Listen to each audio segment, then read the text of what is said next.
Ross, hi, it's Rachel. I'm just calling to say that everything's fine.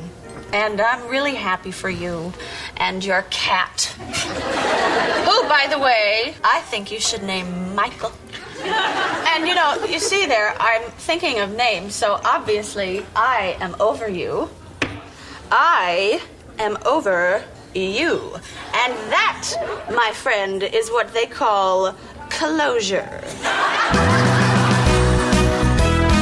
I just wanted to let you know about my study group. Oh, don't be a fuddy-duddy. I'll be your study buddy. I'm about to embark on one of the great challenges of my scientific career. This work right here is going to change history. I think this is going to be our greatest mission. I don't have time to study.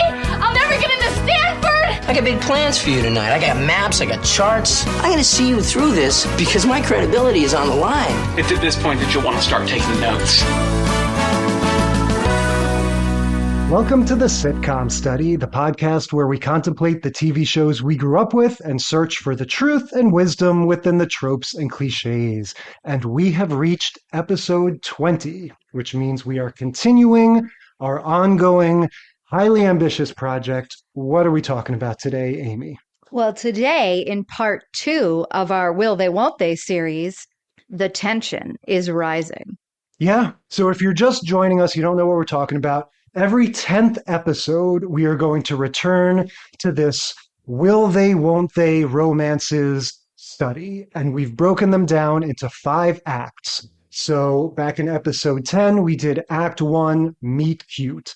And that was where we got to meet all our characters. In some cases, they were meeting each other for the first time. In some cases, they were sort of getting reacquainted from earlier in their lives. But in any case, that was kind of easy because we were starting everything out. So we picked the pilot episode of Cheers, Friends, The Office, and New Girl. Going forward, it got a little trickier. So we want to say right up front, we've done our best. We think we have managed to figure out a way to break down these long, complicated stories into these 5 basic beats that we're going to cover every 10th episode. So the episodes that we're covering for this Act 2, Tension Rising, Cheers, Season 1, Episode 14, Let Me Count the Ways, Friends, Season 2, Episode 7, the one where Ross finds out, The Office, Season 2, Episode 10, Christmas Party, and New Girl, Season 2, Episode 3, The Fluffer. Yeah. So if Act 2 of 5 is tension rising, I think what we need to address up front, the main challenge in narrowing this down is that if there's a will they, won't they romance at the heart of your sitcom, the tension rising is potentially the whole thing. Like that's the crux of your dynamic and what we're coming to see. So, just by definition, we're sort of squeezing a square peg into a round hole by saying, what's the moment when the tension rises? Because really, like you alluded to, it's sort of, in some cases, it's a whole season, it's multiple seasons, it's most of the show. Yeah, with Jim and Pam, the tension rising is stretched out over multiple seasons. With something like Cheers, they talk about stretching it out over season 1 and it being so undeniable. With something like Friends, it was they were thinking of this from jump, but they at least stretched it through like midway season 2. So, you see these sitcoms making these choices, the writers and the showrunners and stuff making these choices. And in the case of New Girl, it was against their like better judgment. They didn't want Nick and Jess to get together, but the chemistry was so undeniable. And I'll contend that the writing in that episode even addresses that tension. Yeah. This is the part of the story where the feelings, whatever is going on, whatever is brewing, we're watching that increase before our eyes. We're watching the characters sort of discover how they feel about each other. And again, this is, proportionally usually a huge part of the story. In some cases, it's maybe the kind of quintessential moment, but I think a lot of times it's when it sort of reaches that boiling point. And as Right. we discovered, even identifying that is hard because these things are designed to be drawn out and like hyper serialized. And Right. so you're going to keep coming back again and again.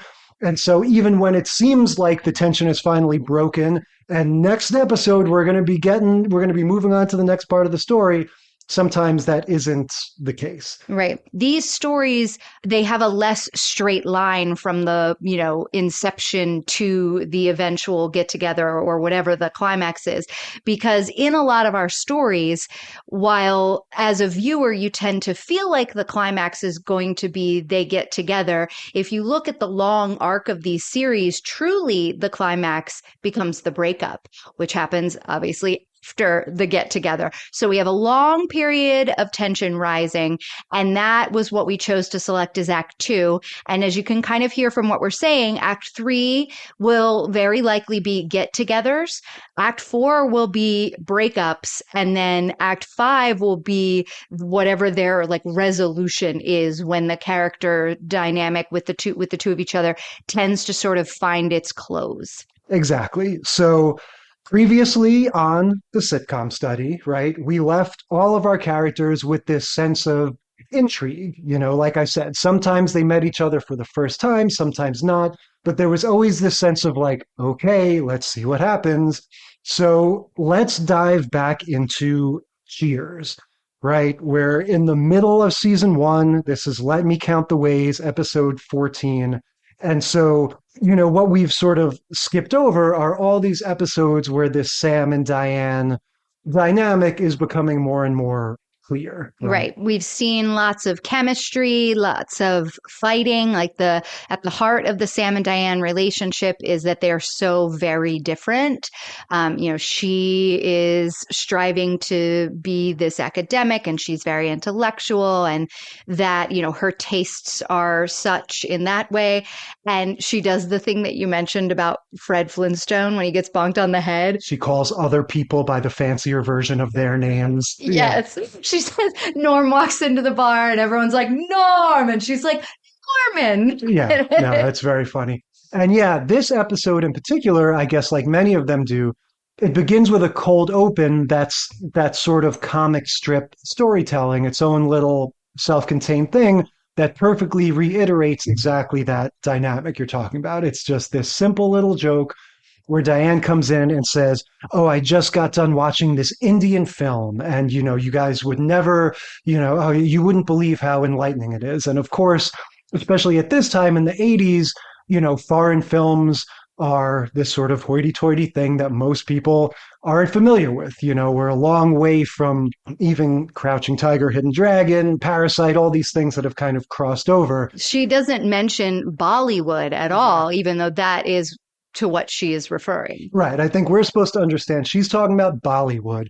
But of course, Coach and Sam, who she's talking to, go, oh, so you saw Apache Joe or whatever. There's some, I forget what it is, Apache something. Fort Apache. Fort Apache. All of this is stuff of yesteryear, right? Because, the whole idea of like, I'm talking about Indians, not American Indians. Like, we don't talk about any of this the same way anymore. People aren't watching movies about Native Americans the way that they were in the 80s when you were still watching John Wayne, fight right. Geronimo. Cowboys and Indians. That's what Coach makes the assumption that she'd gone to see a Cowboys and Indians kind of movie like that, like an old Western kind of a thing.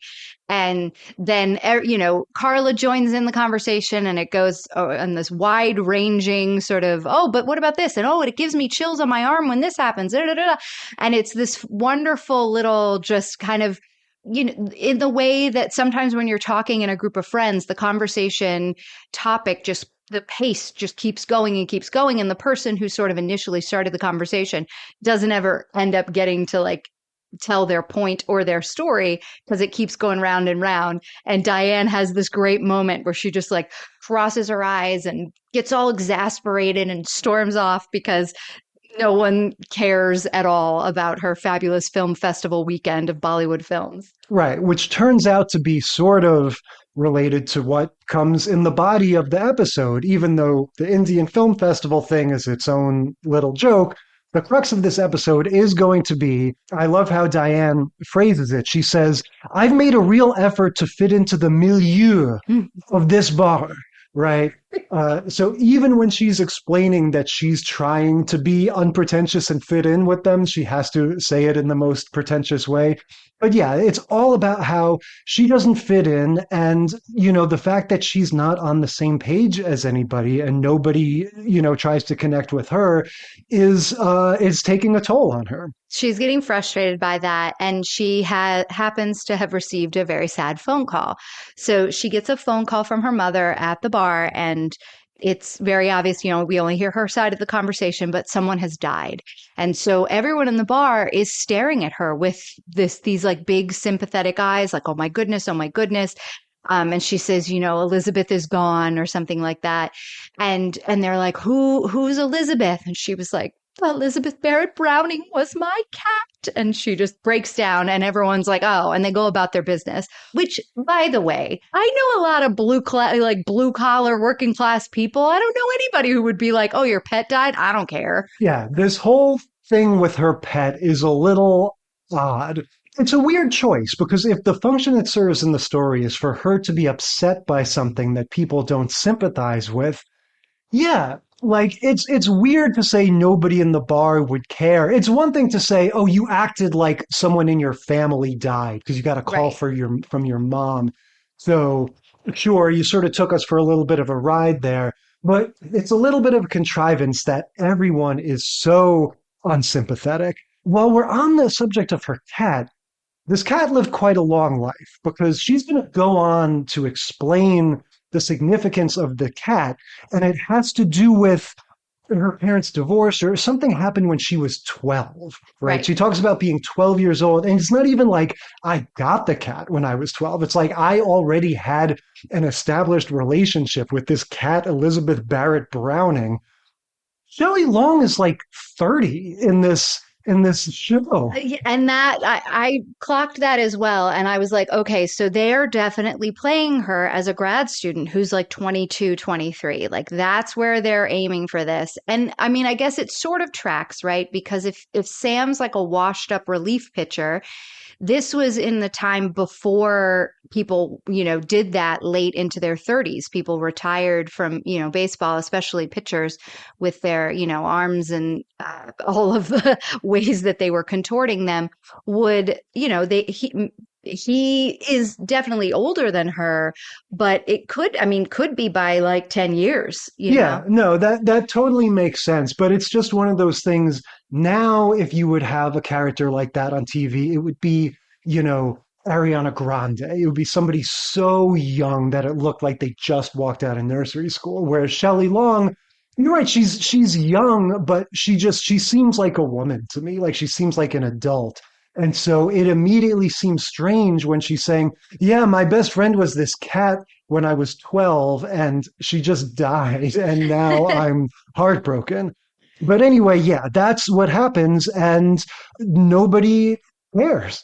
Yeah. And they're just kind of like, oh, good. I'm glad it wasn't somebody important, whatever. And then she kind of goes to a couple different people to try to like get some sympathy. Yeah. And all of them are like, yeah, I mean, I have never really had a pet. Or like Carla's like, yeah, I deal with my kids' pets dying all the time. You just flush them down the toilet. Although a cat would be hard because you can't flush that, And we should say all the while, there is actually a different sort of A story going on, which is very sort of adorably low stakes and fun, which is simply that this computer guy walked in the first scene, this like cybernetics. Yeah.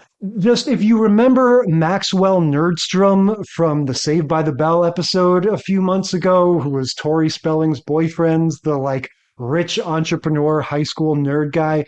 This guy was like that guy 10 years older, just straight out of Revenge of the Nerds or, your Rick Moranis stereotype or something. Yeah, this guy was a hunk that they had put glasses on and slicked his hair back very silly. And made him talk like this so he sounded nerdy. But like you take this is 100% Laney situation from that She's All That movie. You Absolutely. take his glasses off and it's like, oh, look, he's a hunk. You could tell he was just a funny character actor that they said put on some glasses and grease in your hair. But yeah, he comes in telling them about his cybernetics operations, and it's just so funny. Like the writers of this show are obviously just as mystified by technology as Sam and the other characters are. Yeah. So this guy is rattling off, oh, my computer can do this, and that, and it's like a hodgepodge of things that computers could already do at that time, and things that 40 years later are still like I noticed he says it can write poetry, and that's of course all in the headlines now, artificial intelligence writing fiction and stuff.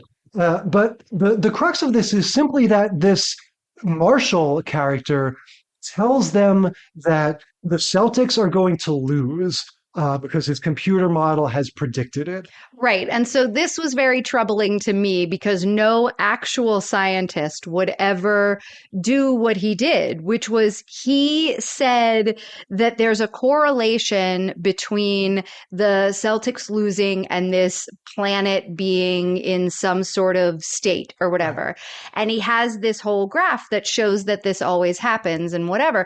And I was like, correlation does not equal causation. And that has been at the foundation of scientific understanding for hundreds of years. Like, there is no way this guy in 1982 or whatever it is thinks that because the computer model is showing a correlation, that equals causation. And I was just like, well, this is hokey. Yeah, no, it is a logical fallacy. It is very much the opposite of science. But all of that is just to establish this fun premise that Coach and Sam have this secret knowledge, kind of like Biff in Back to the Future 2. They have this secret knowledge of the outcome of this game, so they're going to bet against the Celtics, which is heresy in their bar. So as they're watching it with the crowd and everyone's, getting enraged that the Celtics are losing, Sam and Coach have their own secret they have to go outside and sort of secretly celebrate. And really, it has nothing to do with anything. I just kind of bring it up because that's the charm of this show, is that they have these fun sitcom-y plots to kind of keep you busy so that, when you get the 8 minutes or so of really intense relationship stuff, there's a little bit of sugar to help the medicine go. Yeah, there's lots of other stories going on. We're going to see this throughout. There's really good, and this is I think one of the reasons that these shows are so strong is that every time we have these heavy relationship episodes, the A and C or B stories that go all around them are really strong, very interesting, and funny to watch. For example, in the Friends episode, we get the very beginning of the chemistry between Monica and Chandler in the episode where, Ross and Rachel first kiss. So that's amazing. Yeah. So let's talk about this sort of big powerhouse final act of the episode. And I'm very curious what you think about all this. It is a very nuanced scene. And I bring up the word nuance because at some point, when Diane is giving Sam a piece of her mind, one of her big gripes is the cologne you always wear is totally void of nuance. And I thought that was funny. But they go to the back room, and I'm going to try to sort of like recount the basic facts of this, right? It starts with Diane saying, you're not connecting with me. You're not sympathizing with me. I've been trying to tell you, sort of non-verbally all day that I need some support and some, sympathy, some connection, whatever. And then Sam does his best to do that. And then we get Diane sort of breaking down and being like, okay, I'm going to cry on your shoulder. Proverbially, I'm going to tell you the whole story about my cat and why it's so upsetting to me. She does. It gets to Sam. He starts crying. It starts really connecting. And then they sort of, these scenes always happen. They get closer. They embrace. He goes for the kiss. She goes, stop. That's not, you shouldn't be doing that. You're exploiting this situation. And he's kind of like, what the hell? I'm just acting on impulse. I thought that's so that's not, we haven't even gotten to the end yet, but let's stop there. What do you think of that moment? Well, so there's so much leading up to it that you just want to like shake Diane when she stops him, right? Because in all these episodes before this episode, there's been this constant back and forth. Like they've already kissed. You know, it was another one of these like heat of the moment kind of things, and they kissed, and then it was like, what are we doing? No, oh no.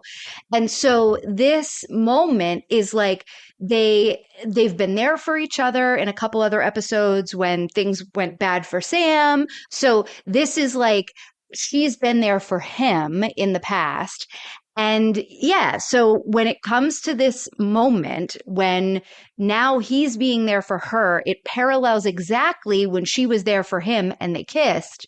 And then he goes in for the kiss and she's like, no, we need to think about this. I think it's exactly what needed to happen in terms of this is midway for them, midway through season 1. And so they're not quite ready to like have this go into full relationship yet. Right. So, and then also Diane and Sam, like the heart of their relationship is that they shouldn't be together, and they both know it, but they can't help but want to do it anyway. Yeah. And so she's still hesitant at this point. And she's like, wait a minute, like, if we're going to get together, it can't be, and she doesn't say exactly this, but this is like what I'm hearing in my head when she's doing it. Like, if we're going to get together, it can't be as a reaction to my cat dying. It can't be as a response to like you being upset about something else. It has to be because we've thought about it and we've made a good decision to go ahead and be together. And Sam's response is, you think too much. Yeah. Well, he also says at one point, he says, what are you accusing me of? Because she says you're exploiting the situation. And that's what makes it so tricky, or part of what makes it so tricky, is because what he's sort of clinging to as his defense is that this is not premeditated. This is not, he didn't go in here going, oh, I'm going to get her all fragile and vulnerable, talking about her dead cat, and then make my move. His response, he calls it impulse. And it is like he's being moved to do something in this very natural, organic way. And I think at first he resents the accusation that it's some sort of scam. But then she kind of clarifies and says, well, okay, but the only way that you can relate to women is sex. So I have a problem with the fact that when we're here together and you start feeling things and you start feeling emotionally stimulated, that what that means for you is it's time to go to the bone zone, right. And that he doesn't really have an answer for. No, and she not just in the moment you're saying how she kind of very, very explicitly sort of pegs him for what he is. She also says, because he's like, oh, but it's just impulse. And I'm not like, none of this was like you said, premeditated. What are you accusing me? And she's like, you have never been helpless where women are involved. Like, if you only relate to something in a sexual way, if you only think of women as sexual, then that's always going to be where you go, whether or not you're choosing it or premeditating it. It's just you don't know any other way to engage. And I'm giving you an opportunity here to engage with me in a way that doesn't need to go there. We can share feelings, we can share emotions, and it doesn't need to go there. She does a great job at sort of setting the boundaries in a way that at the time and throughout the many seasons to come that she's on the series, they really sort of make her into a shrew because of it. But like in moments like this, she's right. 100%. And she's setting boundaries in a healthy way with a man that she is 100% attracted to. Like she wants to go there and she appreciates that he wants to go there too, but she just wants to make sure they're doing it right. And his response is, you think about it too much. Yeah. Well, and you can understand how his experience, he's a product of his experience, and when you hear about the sex lives of these athletes, like it is truly like just mind-blowing when they're like, yes, Magic Johnson had sex with 27 women per hour from 1988 to 1994. Like they just it's a lifestyle that normal people cannot comprehend. And so you just get the sense that yeah, like he has not been asked to engage with a woman in this way, like maybe ever or in his adult life. No, they just were hoping that he would and just be a decent person. And, Shelley Long's character, Diane, understands, I think, kind of all of what you're saying and is just like, yeah, but not with me. Yeah. And the way they end is great. It's sort of the opposite of what we're going to get maybe in some of the other ones, where it's another one of these like, all right, we're talking again, we're talking, it's getting, and it looks like it's going to be another kiss. And they just go, and just kind of like turn around and like go leave the room in opposite directions, end of episode. Right. So they have, this is the first of 3 out of our 4 episodes will have a wonderful fight before like the very end. And so in this one, kind of following on to Diane's objections that we were just talking about and how she very sort of clearly tagged Sam for who he is, what he is, and stated her boundaries, they get into this little fight, which these back and forth fights are so much fun when you have 2 characters who have great chemistry together, are good actors, and it's just, they're talking on top of each other. But what always happens is we get a little reveal of one or the other of the people and how they feel. So in this one, the reveal is that Sam hates the way Diane eats pretzels because she doesn't eat them in 1 bite or even 2 bites like a normal human. She takes them in 3 bites. You eat your pretzels in 3 bites and it drives me crazy.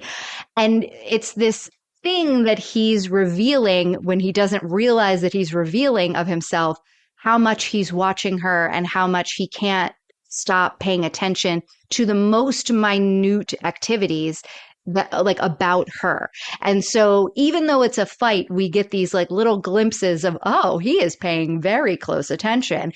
And that clocks with Diane as well. Like her comeback to the 3 pretzels is the thing about the cologne because she doesn't have anything to say because she's flattered. But you could see it both ways. Like, oh, the cologne is a random throwaway thing, or you could see it as just like you're saying, she's smelling him. She's noticing his cologne and going like, oh, come on, you could do better, buddy. Let's get some nuance. You don't have any nuance. It just beats me over the head with your manliness all the time, Sam. Yeah. And then, like you said, it kind of culminates with they're about to kiss again. And then they're like, nope, see you later. And Diane turns and walks out of the room. Yeah. So we don't get the final kiss to sort of break the tension.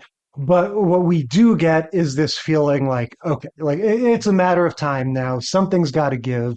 They've passed a point of no return, Right, because they already have kissed. And it was like another one of these fight that turned into a kiss. And then it was, what are we doing? And then they really started sort of tugging at each other and then being mad.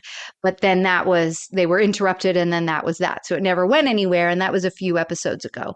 So yeah, now we're here and we'll see what happens next. Yeah. Okay. Moving on to Friends. Friends Season 2, Episode 7, the one where Ross finds out. Yeah. So Friends is by far proving to be the most difficult to collapse into these 5 acts. And I think it's the one that is the most dense with story between these 2. It's almost the opposite of The Office, where you get these little dribs and drabs, these little breadcrumbs sprinkled throughout each episode. With Friends, it's like it's a soap opera at this point, and there's a lot of changing of the tides between who knows what about how who feels about who. And so, what we're officially talking about is, like you said, Season 2, Episode 7, the one where Ross finds out. But a lot has happened since we last checked in with these guys. Right. So at the end of Meet Cute, the episode for Meet Cute, which was the pilot of Friends, Ross says to Rachel, you want to go out sometime? And she says, or do you want to get some coffee or something sometime? And she says yes. Yeah. And then he never asks her out. So we get in this episode we finally get that whole thing coming full circle. So all through season 1, Ross was obsessed with Rachel and Rachel didn't know. And then the finale of season 1 is Rachel finding out. Right. Finding out because Joey and Chandler specifically, sort of spilling the beans. So Ross has been yammering on about this the whole time to his buddies. This is like a thing for him that he talks about. He's completely obsessed with Rachel and he's like secretly pining away. And meanwhile, Rachel started seeing the soccer player, Paolo. Right. That's something, a pattern that I think we can track with a lot of these shows is that the woman tends to be involved with a guy that's like a handsome dummy. Right. We're going to get that in New Girl. We're going to get that sort of in The Office. That's a little debatable. I don't think Roy would stand up to Paolo, in terms of handsomeness. Yeah. In terms of really anything, frankly. But this idea that, the woman is often, betrothed to this guy who is threatening to the guy that we like because he's more conventionally good looking or athletic or something, or he makes more money, whatever. He's more strapping in some way. But there are these really obvious ways that they don't connect, right? So in the case of Rachel, it's literally just a language barrier, right? The guy is just a jock from another country and he doesn't even speak English. Yeah, he's super hot. But then we have like new obstacles come into play, right? So Rachel finds out end of season 1 that Ross has been obsessed with her. She kind of goes back and forth as to whether or not she wants to do anything about it and runs to the airport to try to stop him because he's going to China for a week, which blew my mind because I was like, he goes to China for a week? I really thought he was there for like the summer or something. They talk about it as though he's going for years. He's like, my son will forget what I look like. Yes, take this picture and make sure you show it to my son, every now and then, he says. Like he's going away forever. He's going for a week. And while there, meets a woman that he comes back like obsessed with. I do want to talk about Julie for a second because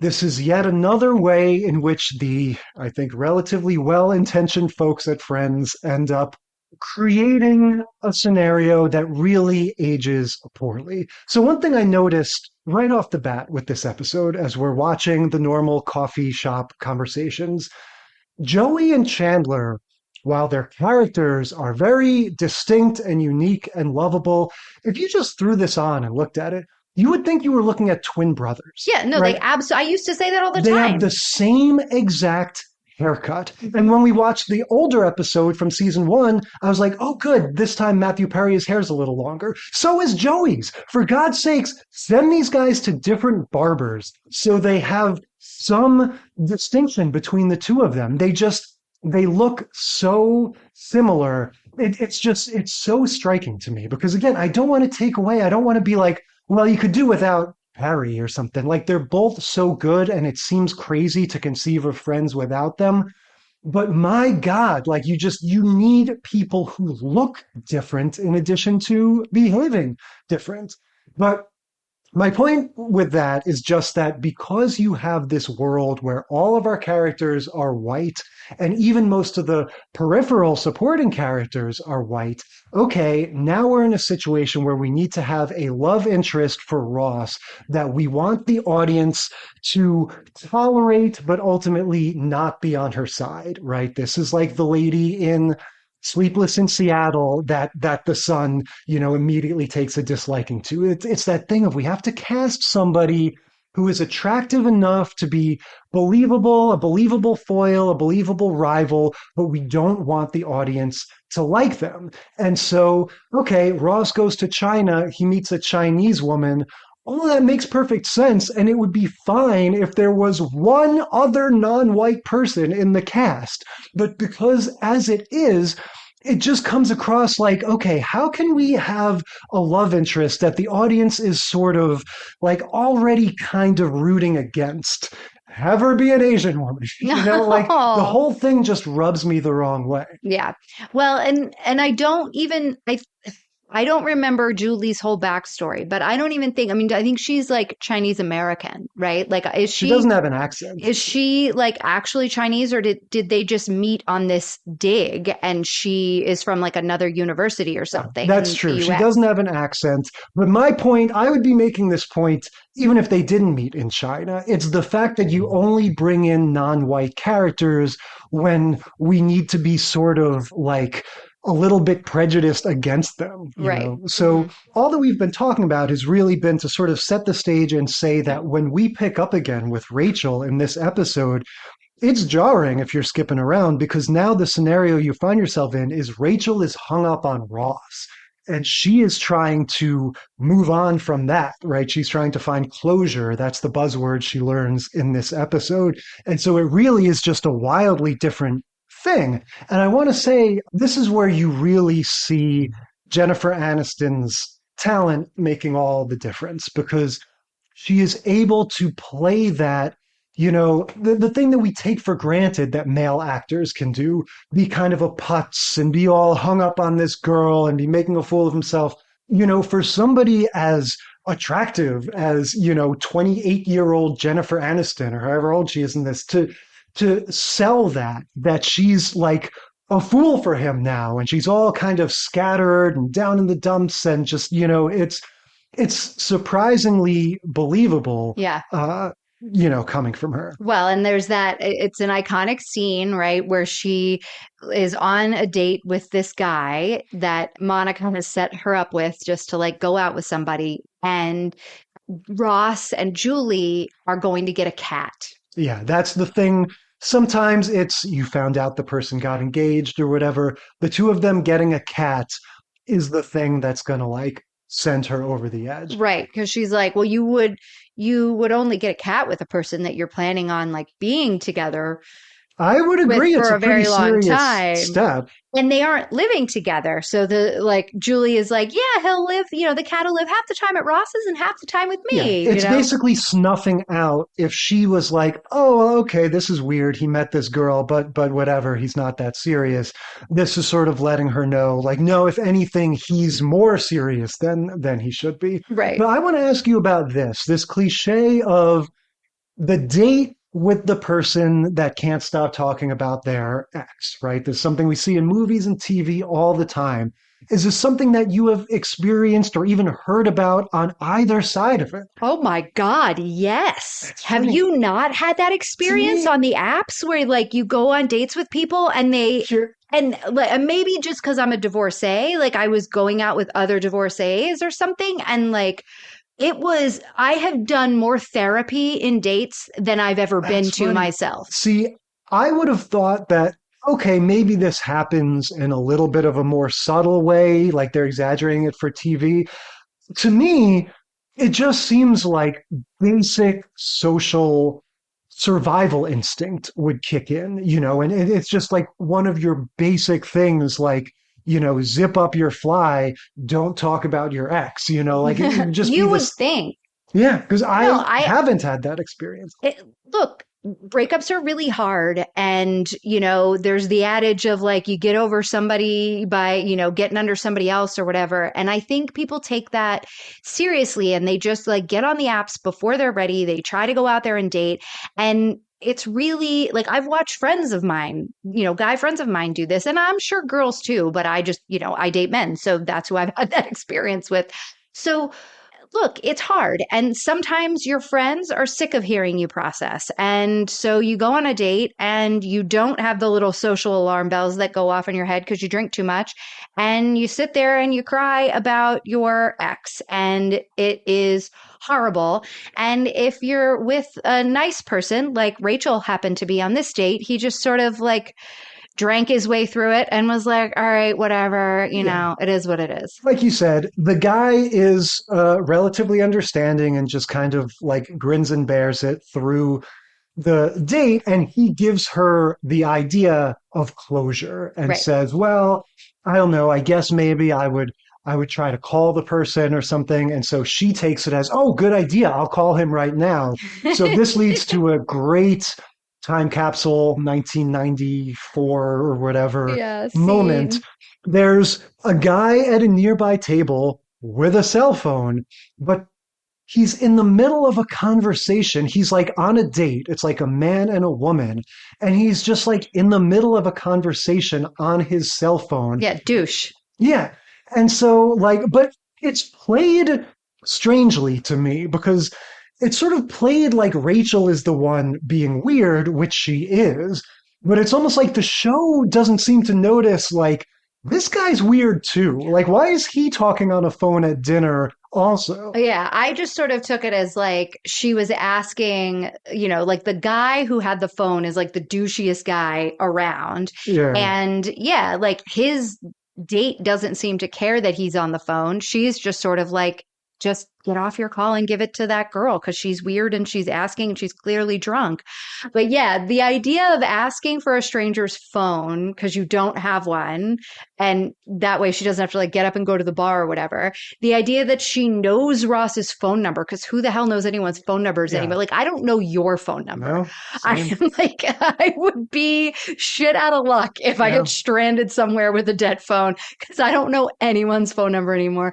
So she asks this guy for the phone. He gives it to her, like haltingly. She makes the call and leaves a voicemail, and we get the, great line. And that, my dear friend, is what we call closure. Closure. And she closes the phone and drops it in the ice bucket. Yeah, no, it's great. That's exactly what I'm talking about. Like Aniston, the thing of, oh, I'm going to make a phone call and be drunk and sort of weirdly empowered. Like, this is not the most original concept in the world. Sure. Like all our friends. And she just totally sells it. It's elevated by how good they are. And so this leads to a situation where the next morning when Ross stops by, she's completely forgotten about doing this. And I do have to say, as a former heavy drinker, this really connected with me. The moment, the chill that goes down your spine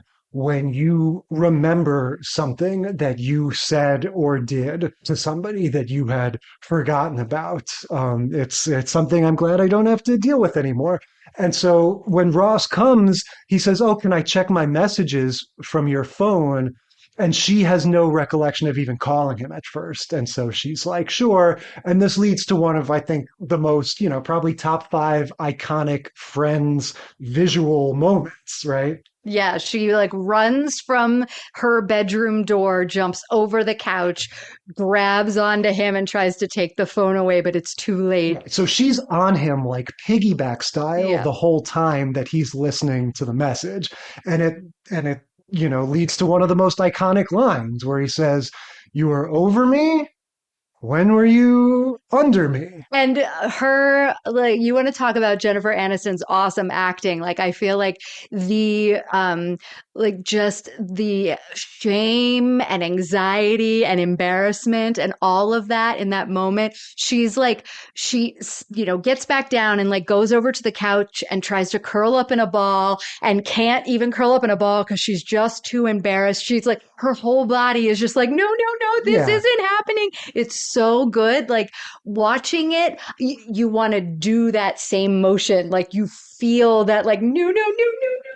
But then Schwimmer is right there with her with his confusion. She says something like, "Well, Chandler told me." And he goes, "Oh, when did he? It's just this like really great delivery that couldn't have possibly been scripted.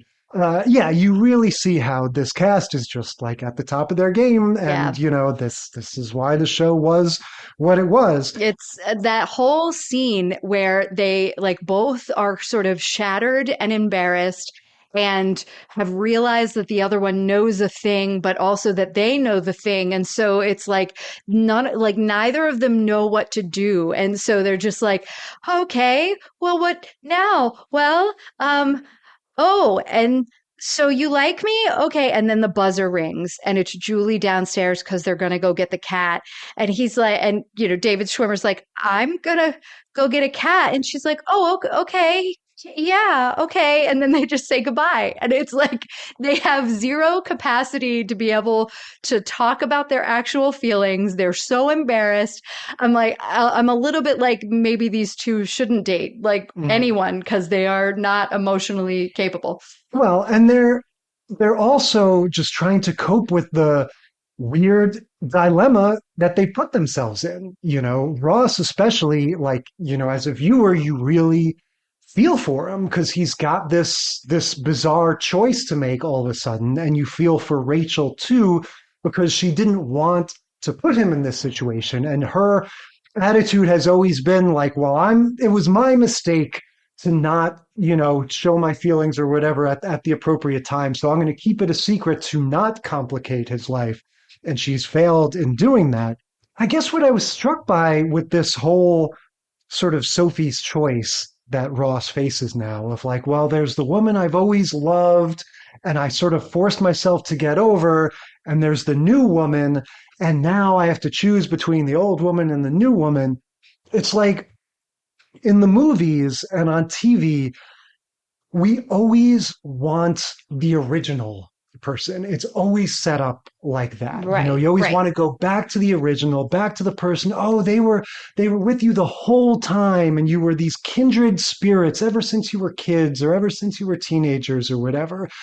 But the truth is, in real life, I think most of the time that's a damaging impulse because it's arguing against growth. It's Yeah. arguing against change. And the truth is, 9 times out of 10, if you're hung up on someone from high school and then you meet a new person here and now that you connect with, that's going to be the better person, not the person that you're hung up on from high school. And that's why they have to load the dice by having Jennifer Aniston, against whoever this poor soul is that plays Julie.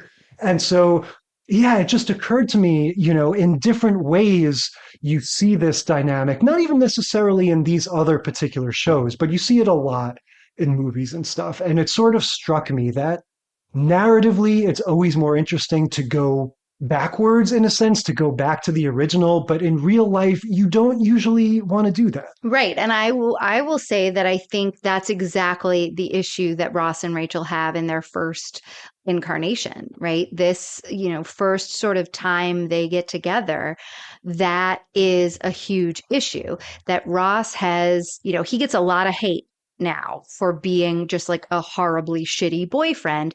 And a lot of it has to do with the fact that he has idealized this girl since he was a child, since he was like a teenager, right? He has put her up on this pedestal.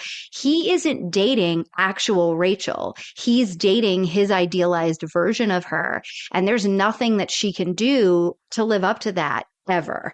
And a lot of the tension that happens, and the reason I think that they break up in that first time is that she's like, who do you think you're dating? Like, I'm me. And he just he can't see her for her because he won't let go of this imaginary Rachel he's created and is trying to force her to be. And I think that's very true, whether it's in a go back to the original kind of relationship. Like you said, those are pretty damaging. But I think that's true in relationships in general. It's, like I definitely am guilty of that, being that person who is like, oh, I see the best in you and you could be this. And then it's like, yeah, but I'm not that. So like, maybe just get to know me. Yeah, definitely. I would argue, once you're in that situation where one person is, has these intense feelings for the other person and it hasn't come out of any real life experience or connection, it's just come out of some sort of admiration or some sort of one-sided affection, you're sort of already screwed, like there are times I'm sure where that can work out.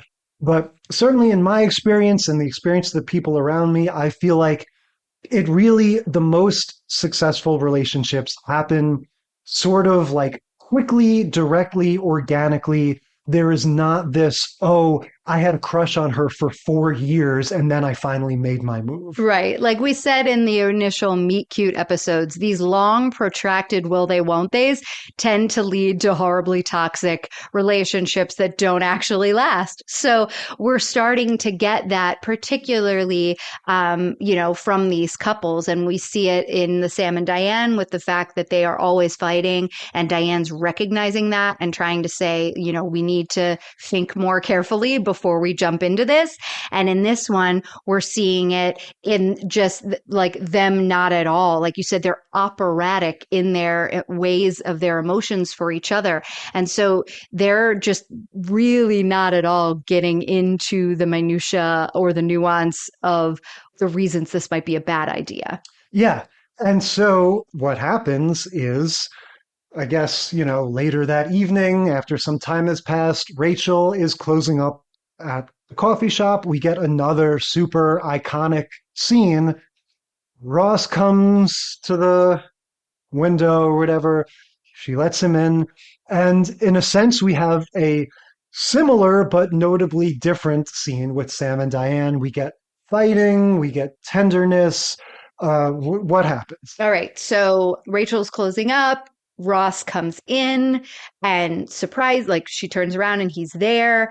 And then, fun fact, this is the first episode where we hear Gunther's name. She says, "Good night, Gunther." That's funny. So up until this point, he was nameless. But so she says, "Good night, Gunther," and then turns around, goes about cleaning up, and Ross comes in. She turns back around. There's Ross. And you think there's going to be this like moment, right? Well, instead they get into a fight because that's what these will they, won't they couples do. Ross is very mad at Rachel for having not told him and telling him now that he's happy. He's taking, and this is yet another reason I think he gets so much flack. Like, fuck you, Ross. You don't get to get mad at her because she didn't tell you until now, and now it's messing up your new thing. Screw you. You made your own decisions. No. Yeah. So he's all like pissed at her, and she's like, fuck off. You know what I mean? Like, I didn't tell you because I didn't want to mess up this thing. So, whatever. It is what it is. And you go get your cat and live your life and do whatever you want. But it's also worth noting alcohol plays a role in this. And we're going to see this in various forms, in various parts of these different stories. And alcohol is an interesting narrative device because it allows you to have characters do things and not do them, right? So it's telling that she only told Ross because she was drunk. And it's just something, I don't know, it's just something I took note of, that for us, the audience, it creates this situation where it's more of like a dilemma that they have found themselves in, as opposed to something that they did to each other. Because if she truly had her choice, she knows that it would probably be better if she hadn't told him. Right. And that's, I think you're exactly right on that, right? So she got drunk when she was out on this date, and she calls Ross to like leave him a message about closure or whatever. And in doing so reveals that she had liked him at one point. And I don't think she called thinking she was trying to reveal herself. I think she called being like, that's it, we're good, whatever. And then it just all blurted out because she was drunk. So they both have a little argument about how they weren't being open with each other. They were hiding their feelings and how both of them are wrong for that. And he's like, well, you've messed everything up now. And so what we don't see in the episode that aired, but is on the DVD extras and season 2, is a deleted scene where Ross and Julie go to get the cat and he freaks out and they break up. Yeah. So they get into this fight, and it's one of those things, like, it just shows you the waves and crests of emotions, because they don't resolve it necessarily. It's more like they just kind of go to their corners, which means him physically leaving the restaurant. Right. They blurt out all the things, like the things that in that scene where she jumps over the couch and he finds out, that they couldn't say because they were being very like, you and I, and they were like too embarrassed because the other one knew. Now it's all coming out, and it's like it's all coming out really fast and sort of angry, but then that immediately dissipates, right? Like it's a fight that's not really a fight. It's just you can tell that they're having this reaction to being so embarrassed, right? Yeah. So, and also I have this difficult choice to make now because of you. Right, exactly. And so, Ross is like, why didn't you tell me before? And she was like, me? Why didn't I tell you? Why didn't you tell me? And he's like, well, there was just never the right time. There was Italian guys and this and that. And she's like, we hung out every night for a year. For a year, which was, the entire first season, right? Like, and every, all the guys knew. So like and it was very obvious. So again, Rachel's right. Like, why the hell didn't you tell me? And also, sorry, I didn't tell you, whatever. And so he storms off because they're just going to go back to their corners and not share their feelings anymore, which is what Rachel says she's like annoyed at. She's like, fine, you just want to bury your feelings? Go bury your feelings. That worked out so well for us before. Bye. And he leaves and then immediately comes back. And that's that iconic scene where she goes over and has to she struggles unlock with the lock door because there's like 5 different locks on the door, and he's like, try the bottom. Yeah, that is really well done, I think. Yes, it is. Because it's easy to say, oh, we want it to be serious, but also a little funny. They really nail that thing of, the scene is so long and quiet and drawn out, and it does get super cheesy at the end when they come in with the music and stuff. Which was supposed to be a U2 song that they couldn't get the rights to the clearance for With or Without You before the episode aired. So it's just this song that sort of sounds like U2. It's a sound alike. It definitely has that 90s pop rock style. But that moment of, that long sort of smoldering silence being kind of punctured by the struggle with the door it's like just the right enough of subversion of the steaminess. We get one more laugh before we get the real first kiss, right? So again, in the long story of their will they won't they relationship thus far, the tension has been rising since that very first episode, and Rachel at one point even says, after she finds out that Ross likes her, she's like, well, I mean, he when I first met him, or when I first moved to New York, he asked if I wanted to go out, but then he never did, and they never followed up, which was my point at the beginning. It was like, she said yes, why does he never ask her? And he goes this whole time pining away, and she's already given him the yes. Like, Ross, you suck. One more nail in your coffin, dumbass. So they have already kissed. They kissed in the laundry, like when he teaches her how to do her laundry. They have like just a little quick kiss, like it's more like a thank you, but he's like, oh my goodness.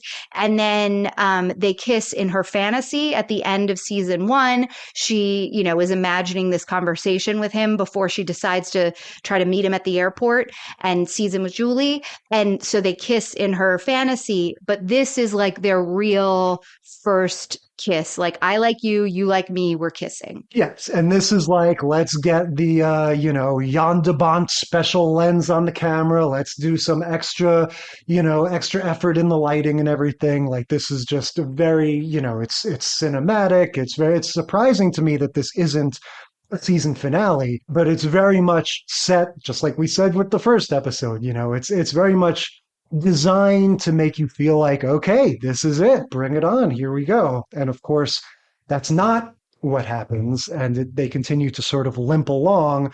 But only for about 7 more episodes. Sure. Like, we're gonna limp along until we get to, I think it's like episode 14 of this season, and that's the one with the prom video, which will be probably the next thing we talk about when we do the get-togethers. Yeah, but at this point, you're seeing them like full on make out. You're thinking like, this is very much a step in the right direction. The exact opposite of Sam and Diane, almost doing this and deciding not to. Right. And so, I think we'll leave them there for now. We'll leave them there for now. All right. Until we see them again. Yeah. Moving on to The Office. Season 2, episode 10, Christmas Party. This is the first Office Christmas party, and they'll do a Christmas episode, I think, every season except one from here on out, because it was really popular. Yeah. And The Office, as a workplace thing, they follow along with the holidays. They do a Halloween episode almost every year.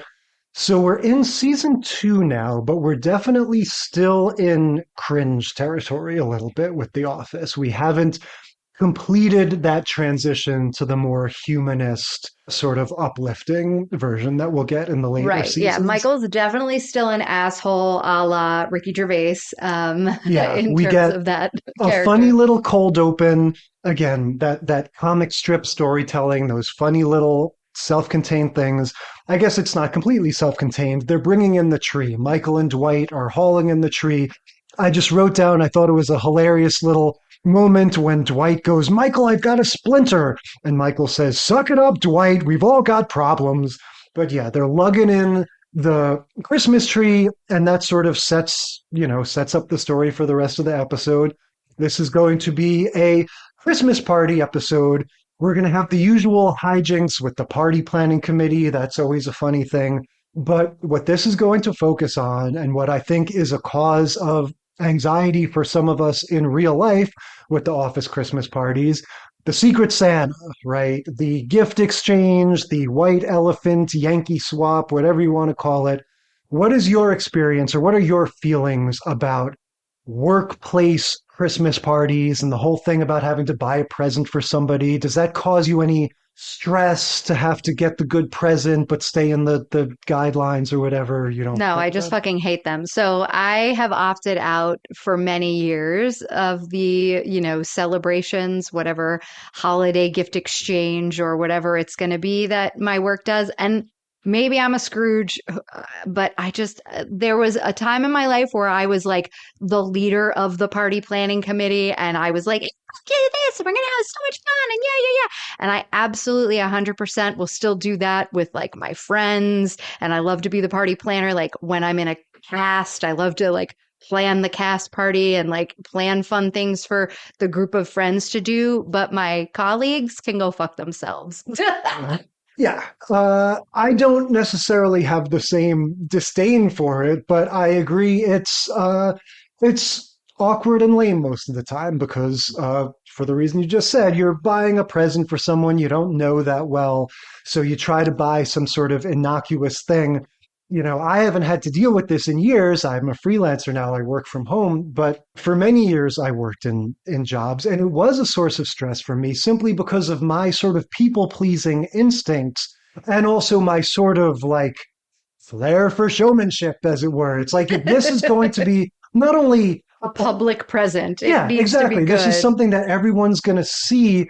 I don't want the person to have to give me the polite little smile and say, "Oh, this is nice." I want to be the one that did the thing that was the hit, So I would design t-shirts specially made for that person and have them printed out. I would do not as romantic or I was gonna sentimental say, I'm like, as what Jim does. Geez, you're giving teapots. And I wouldn't go as over the top financially as Michael does, Right. but I would do a little bit of both. I would always spend more money than I was supposed to. I would always put in maybe a slightly inappropriate amount of effort into it. A lot of times my thing would be multiple things. It'll be like, I'll get a bottle of wine and a funny little joke thing, or something that if there's more than one thing, it takes the pressure off of any particular item and I won't be as nervous. So that's the key aspect of this story. There's all kinds of funny stuff going on in the periphery. This person's got such and such for this person. But of course, the big thing at the center is that Jim has drawn Pam for Secret Santa. And he's going to give her the teapot. Yeah. That is what I remember about this episode. This was still when I was watching The Office. So this is before I kind of fell off of it in later seasons. And I just remember like the minute we started doing research for this, I was like, the teapot episode. It has to be the teapot episode. Yeah, I completely agree. I think you could argue this is one of the most successful articulations of characters, getting together, being interested in each other, expressing their feelings.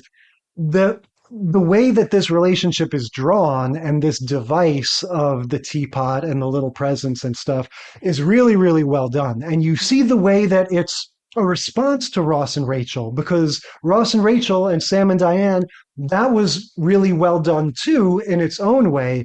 But I think Ricky Gervais and now, Greg Michael Daniels Schur and the guys behind this new one are like, we're not going to do that. We're not going to have a story about adults that go around talking about how much they have a crush on each other as though they were in high school. We're going to have a show about people living their lives, and we see those little glimpses. And maybe Jim does have a Joey and Chandler that he's going home and, yakking to them about how much he has a crush on Pam, but we don't get to see that. We just get and to we see do see a little bit of it, right? Because he has a little bit of that with the camera crew at this point. He is sharing his gift with the camera crew and saying, and we get another of this, like he's paying so much attention to her and all of her little things. Like 2 years ago, she accidentally put hot sauce instead of ketchup on a hot dog, and I saved the other 2 packets because I thought it was so funny. Right. Or I cut my picture out of my yearbook because it gave her a chuckle. Because it made her laugh, right? So he has all of these things that it's like,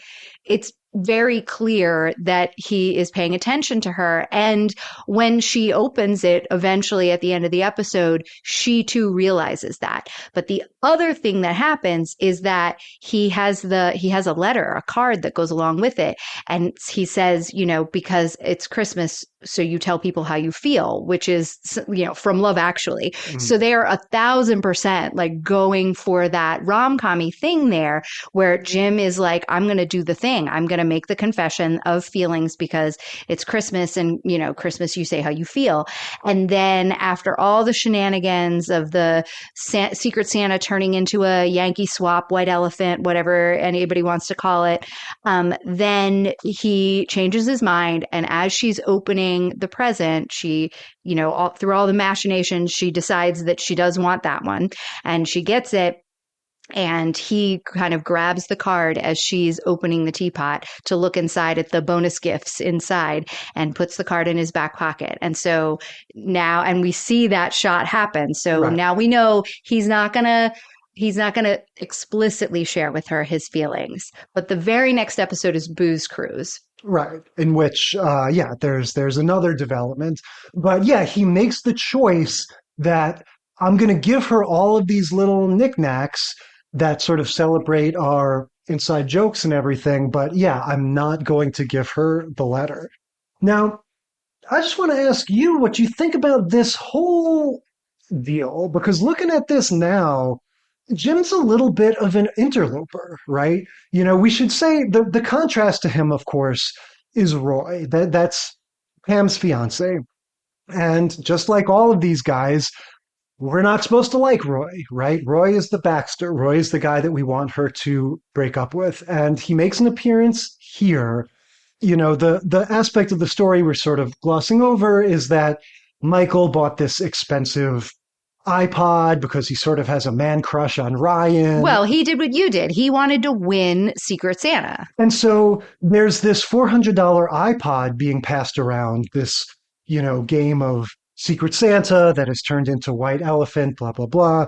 And so during this middle section, when Pam has control of the iPod, when it seems like that's going to be her present and Jim didn't get to give her the teapot and he's all upset about that, Roy comes in and is kind of like, oh, cool, you got an iPad? Great. Now I don't have to get you anything. And she says, oh, so what'll get me instead? I don't know, some sweater. So it's all just reinforcing this idea. Roy is an underachiever of a boyfriend, and he doesn't care that much.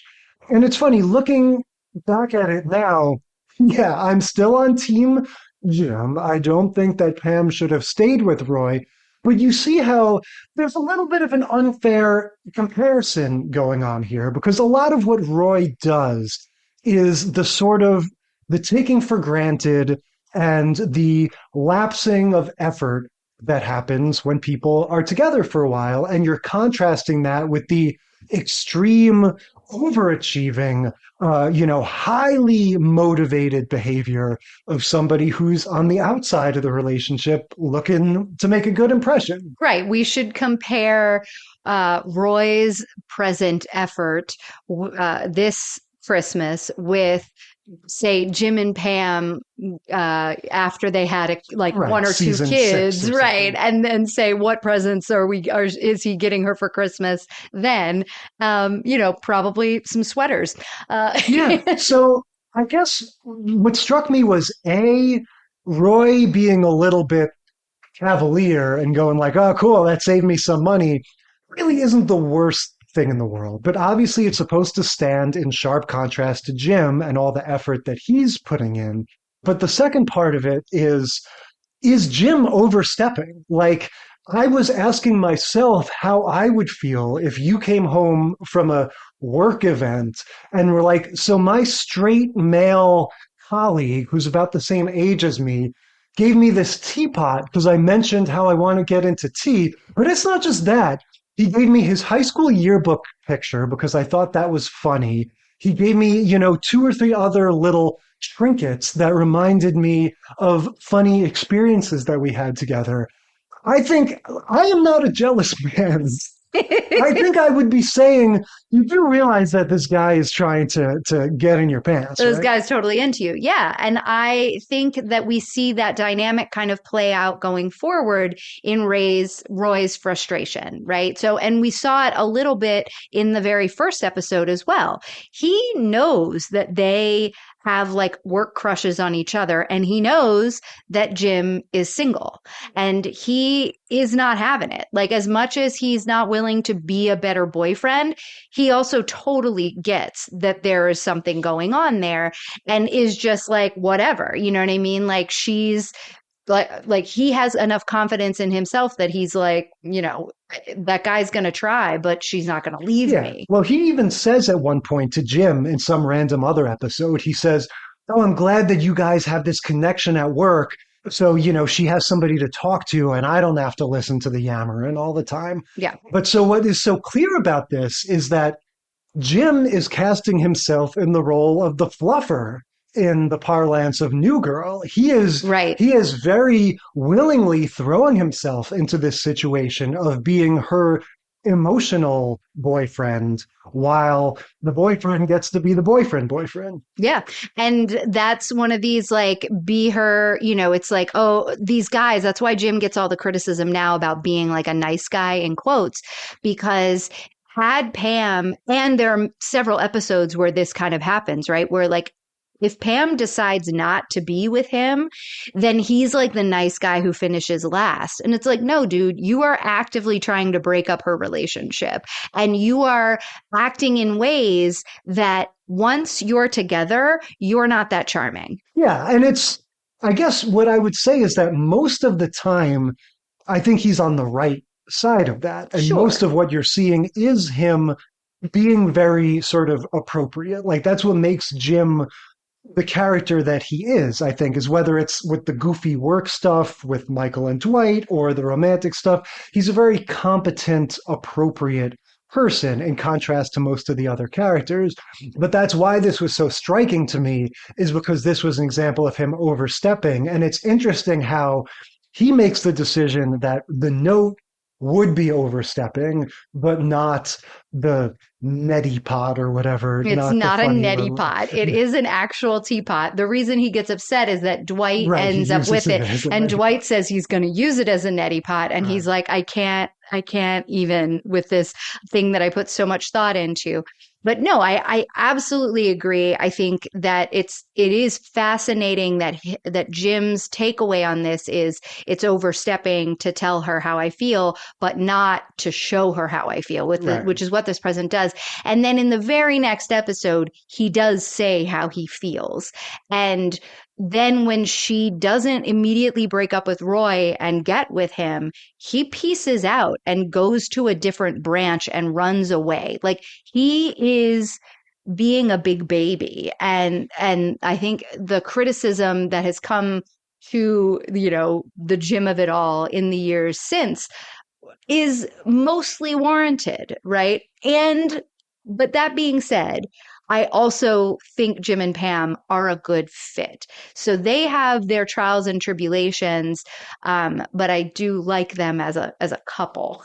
Yeah, like I said, the show does such a good job of establishing these characters connect because of their sense of humor.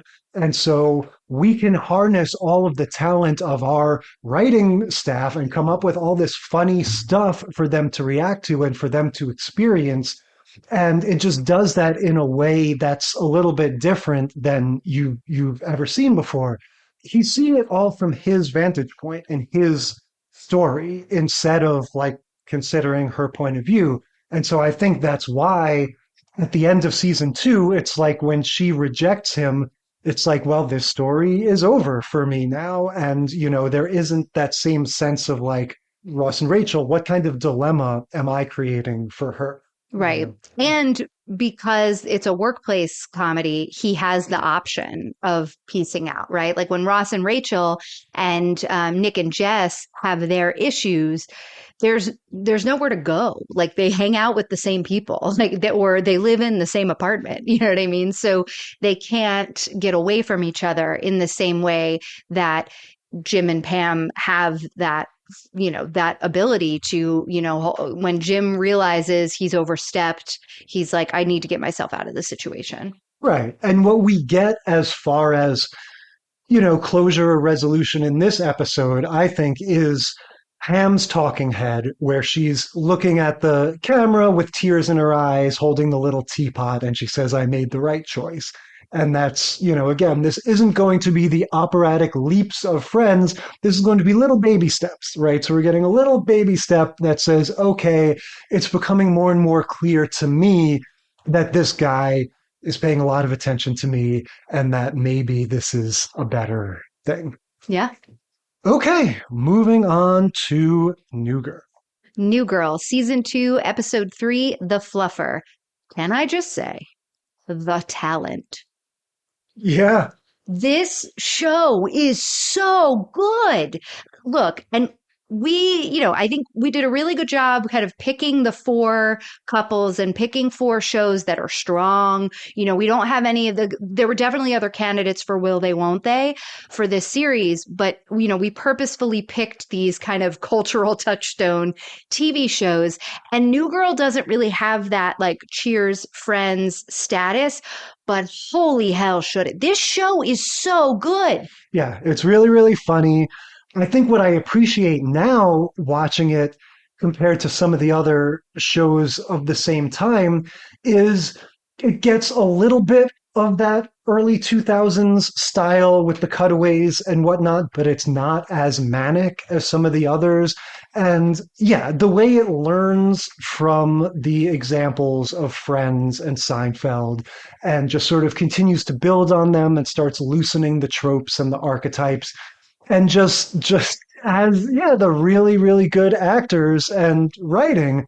The other thing I want to say right off the bat about this episode, so 2012, it begins with Nick telling Jess, you're a big girl, you can watch The Walking Dead by yourself. And I immediately go, oh, The Walking Dead, 2012. And then we're going to get a whole B story about Schmidt pretending to be Tug Romney, the non-existent Romney kid. It's just so funny that, It's great. Oh, wait. We also, so 2012, we have Schmidt being obsessed with Kanye. The reason he gets mistaken for Romney in the first place is that he's wearing a belt that has whales on it and like pink stripes because Kanye wore it. And he goes to this event because he hears Kanye is going to be there. And so, I wrote in my notes, I was like, weirdly tracks that Schmidt is obsessed with Kanye, both then and now. Definitely.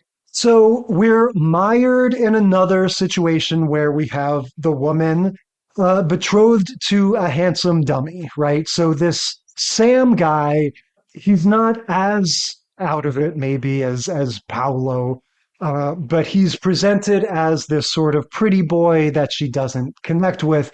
And she almost considers it like a rite of passage to have this like purely sexual relationship with no substance to it. Right. And that's how they've set it up. So like this guy, she only knows that he's hot and that he doesn't want commitment. But we do find out later subsequently that he's like this actually wonderful, very intelligent person. He's He's like a handsome doctor. He's like a pediatrician or whatever. He's like he's a pediatric oncologist or something. And he does all this charity work. So yeah. So Nick has found himself in this situation that this show, they have their own way of saying it. It's interesting because in my day, we just called it being in the friend zone, or, sometimes you might say having an emotional affair with somebody or something like this. But that's not exactly what this is. Well, and I think that's why they feel like they have to define a term for it in a different kind of vocabulary, right? Because Zooey Deschanel, her whole, since we've last seen New Girl, right, the very first episode, she has gone through season 1 of trying to get over the ex-boyfriend, get out there and date again. She dates one of her teacher friends, like a colleague at work, and then that kind of fizzles out. So now she's had another breakup, and she doesn't want to get into anything serious. And Schmidt and all the guys, really, not so much Nick, but Schmidt and Winston are like, hey, you just need to have a casual thing. You just need to hook up with somebody and let it just be a hookup and not fall madly in love with the guy and not get, serious, stop being a serial monogamous, just try something casual. And she's like, yeah, I can do that. I can do that. And Schmidt's the one that sets this all up. He's like, so here's what we're going to do. We're going to all go out together and take you on a date. Just us loft friends, and we're going to have a good time. And then you're going to go call the guy at the end of the night and have are you up? Kind of a hookup, right? You up. And so she's like, that's a great idea. But then this Kanye thing happens. And so Schmidt takes Winston to this other event because he wants to look like he has black friends. So Kanye will think he's cool. And doesn't show up to this date that's supposed to be a friend hang so that she can get all of her fun, I'm hanging out and I'm having a good time energy going before she goes and hooks up with the guy. Because she tried to hook up with him just without any of that. And it wasn't working. She just was we just ended up laying there talking because I just couldn't do it. Right. So this was all Schmidt's idea. Yeah. I guess the specific wrinkle that the show is trying to add is that Jess needs some sort of engagement or connection in order to be aroused, in order to enjoy sex. And so, just in case you're like Jess and don't know what a fluffer is, it's, the person on the porn set that's supposed to fillet or in other ways stimulate the actors so they're ready to go when it's time. And right? when Nick explains to Jess what a fluffer is, he has this wonderful hand gesture that sort of starts from his belt and he goes up like he's just, gesturing that it's keeping the person aroused, but he doesn't even say the word aroused, right? He says keep him stimulated or something. Motivated. Yeah. And so he takes his hand from his belt area sort of up and then around in a circle so that it doesn't really it looks like a pregnant belly. Yeah, it doesn't really fully turn into the aroused penis he's referring to, but it's so funny. It's he starts to make the gesture and then makes it a circle and says motivated. And I just cracked up. It was so funny. Right. And of course, Jess says, ew, that's a job, because why would she know about that? But yeah, what they're trying to say is that she needs some engagement and some connection in order to sleep with him. And since she can't get it from him, she's going to get it from Nick. Well, she's going to get it from the group of guys. That was the original idea. But then it turns out that just Nick is there. But as this plays out, what they keep pointing out to him, regardless of how it started, he takes on this role in her life of now he's doing this for her all the time. Right. And that's what I mean when I say that it's basically a variation on he's in the friend zone or he's her emotional whatever. They have this specific aspect of it that he needs it for sex. And I think that's how they kind of set it apart from your standard situation. Yes, that's how like it all sort of it comes to a head, I think, in this episode. But all of a lot of the instances that they're referring to when Winston is like, dude, you have to stop doing this. It's instances from other episodes in the ways that they have become friends. And I kind of like how they sort of at the end of the episode, they have this conversation and kind of lay out the rules. So like Winston has sort of earlier laid out the rules of like what a fluffer is and does and how Nick is doing it. And then at the end, when he has explained it to Jess and they have the argument and, you know, and then he ends up kind of doing the thing that he wasn't supposed to do in the first place, which is build this dresser. Yeah. Because they've gone on an IKEA, like they've gone on a trip to IKEA, but not the close IKEA, the 2 IKEAs away IKEA, because the close one doesn't have it, blah, blah, blah, blah, blah. So it's like another way that he's just there for her. And Winston's laid out these rules. He's like, okay, as a friend, you do not pick someone up from the airport. You do not build furniture for them. And you do not listen to Adele. Do you agree or disagree with these rules of friendship? Yeah, and Jess has had that exact same conversation with her guy because she asks Sam, her boyfriend, she's like, hypothetically, would you do these things for someone if they weren't your girlfriend? Like, is there any circumstances in which you would? And he's basically like, is it a Make-A-Wish Foundation thing? Is it because they're a licensed carpenter and I need their help? Like, he can't even compute the idea. Right. He says the only situation in which I would do this for someone is not even dating. It's marriage. Yeah. He's like, I am not building furniture for anyone. Right. So Jess and Nick are both learning from their respective peers that their relationship is considered weird and inappropriate. Right. And they, at the very end, they have the conversation where Nick's just like, look, I don't want anybody else to define what we can and cannot do for each other or what we can and cannot be to each other. And that's where this one is different in terms of like it being the tension rising moment, because both of them kind of acknowledge their feelings in this and say, yeah, so we're friends that are attracted to one another and we live together and like we're just going to have to figure it out, because Nick's like, I'm not going to stop building furniture for you and I don't want anybody to tell me that I can't. But also, if you need to go on a date with somebody before you have sex with them, no, I don't need to be that person. You should just do me a favor, go on a date with the guy that you're going to have sex with. Yeah, he basically says, like, look, we don't have to, totally kowtow to everyone and say, like, we're not going to be friends anymore. We're free to do whatever we want. But they've got a point. Your relationship with me should not be connected to sex at all. You shouldn't be depending on my friendship to screw your boyfriend. That's weird. Yeah. And so, yeah, it is a little bit of like, we're going to pop the bubble for now. The wave of tension is going to kind of crest over, but there's definitely a sense of like ... we'll be back to this. Right. And they even say that because they have this, again, this is the third fight. We don't get a fight in the office, but all our other couples have a fight, and their fight is the best one. It is so well written. They are just like talking over each other the entire time. They're, Nick has explained to Jess what a fluffer is and how he feels like that's what she's making him into. He says, I'm your boyfriend without the rewards. And she's like, do you want the rewards? Have you thought about the rewards? And you can see like her eyes light up and she grins. Yeah, just the word rewards. Yeah, and she's like, what? Yeah, right. And so he's like, no, blah, and she's like, don't say blah. What the hell are you doing? Like, don't do that. And it was just really another of these wonderful scenes where they just got to have fun together and play off that chemistry that the writers didn't want to write for, know, and so, or the show creators didn't want to have happen so soon.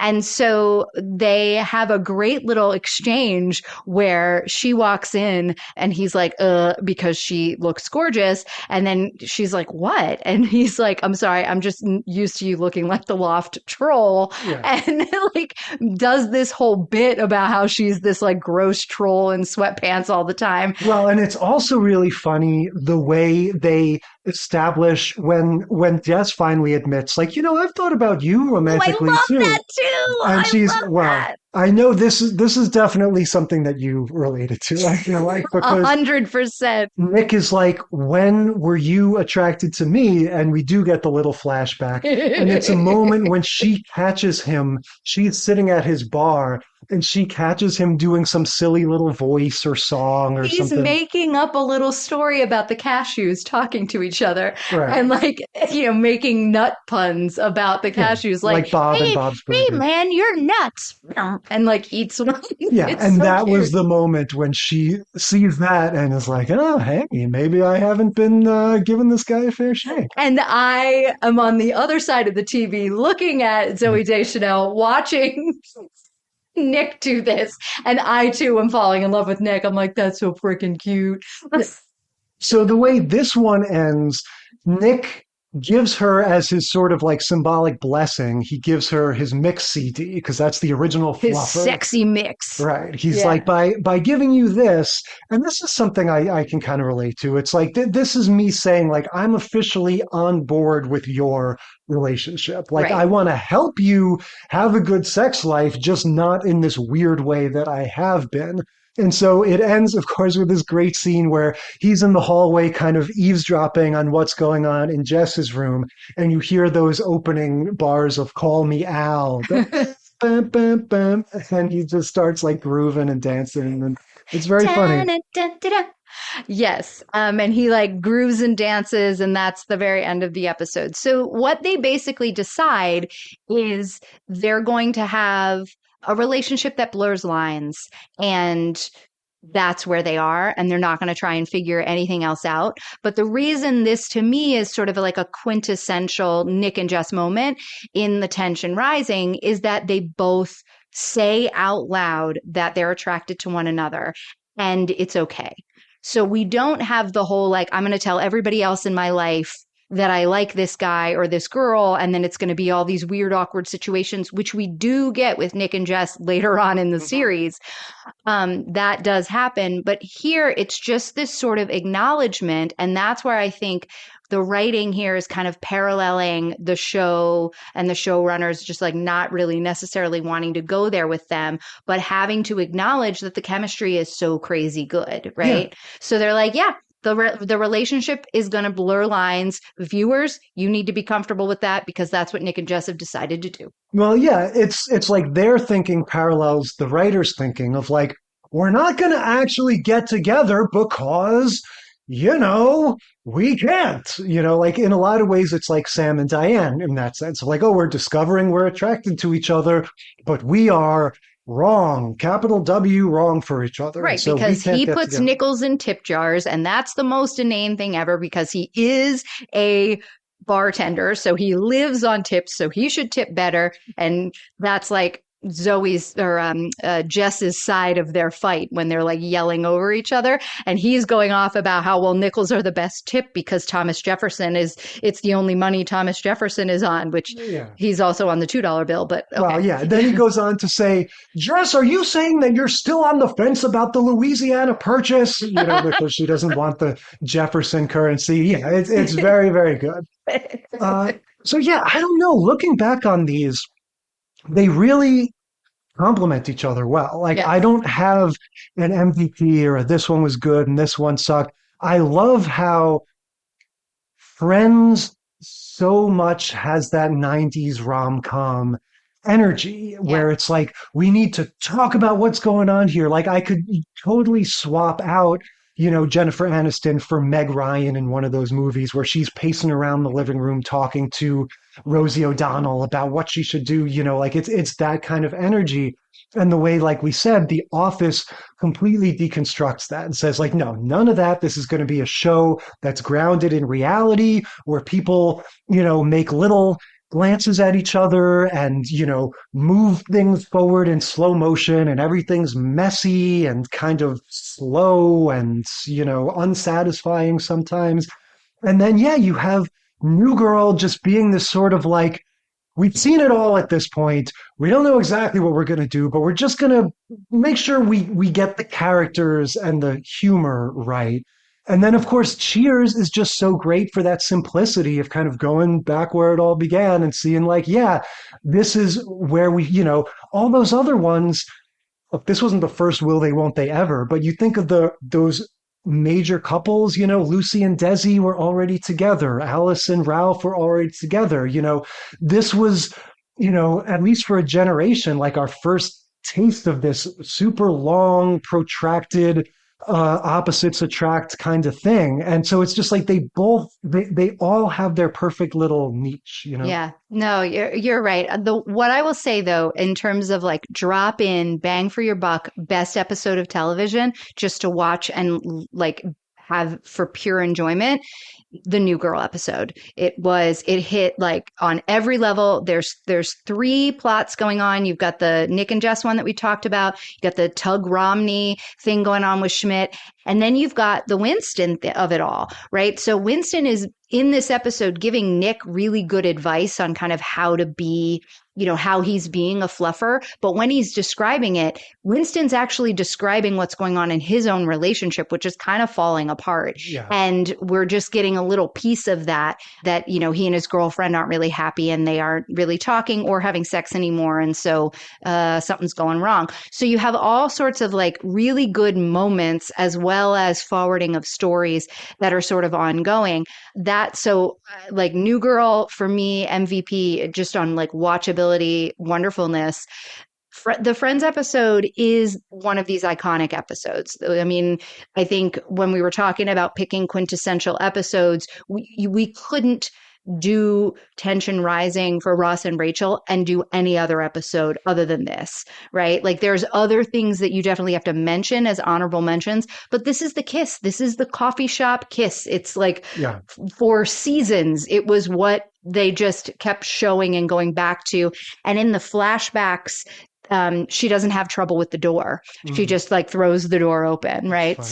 So I think, my MVP is 100% New Girl, but I agree in terms of like what we're looking at of our 5-act structure. All of these episodes are really, really good in what they're trying to do, which is move that needle forward while still keeping it as a will they, won't they situation. The tension is still rising. And each of them has within their own little like historical chronology, right, been able to do that in a way that was a little bit different from what we did before. The Cheers episode we watched is Shelley Long's favorite episode. It's the episode where she gets to advocate for herself in the ways that you mentioned. Like she sets boundaries in that episode that go on to define their relationship in all the ways later on when the writer sort of turns Shelley Long into a nag. But so we're in a really lovely place in that the Cheers episodes are still kind of just having fun with, they're going to get in a fight, they're maybe almost going to do something, and then they won't. And there's a ton of them in that first season that follow that same pattern. So it was a little bit more challenging to pick an episode of Cheers because of that. Yeah, well, and like we always talk about, the further back you go in time, the more episodic and less serialized the storytelling tends to be. So we're going to continue this in 10 episodes. Episode 30, we're going to be talking about the characters getting together. Lots to get into there. Let's set that aside for now. What are we talking about next week? Next week, the secret word is Paul Rubin guest appearances. We're going to watch Mork and Mindy, Season 4, Episode 7, Long Before We Met.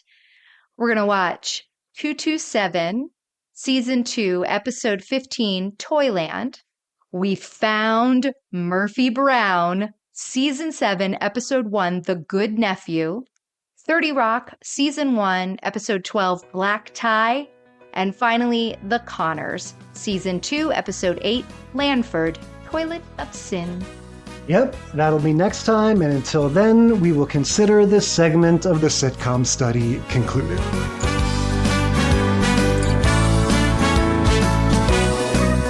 Thank you for listening to the Sitcom Study. Tell us what you think or share your own TV tropes and topic ideas by sending a self-addressed stamped email to sitcomstudypodcast@gmail.com or find us on Facebook or Instagram.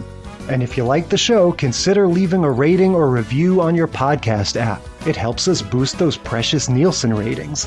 The sitcom study is recorded in front of a live studio dog.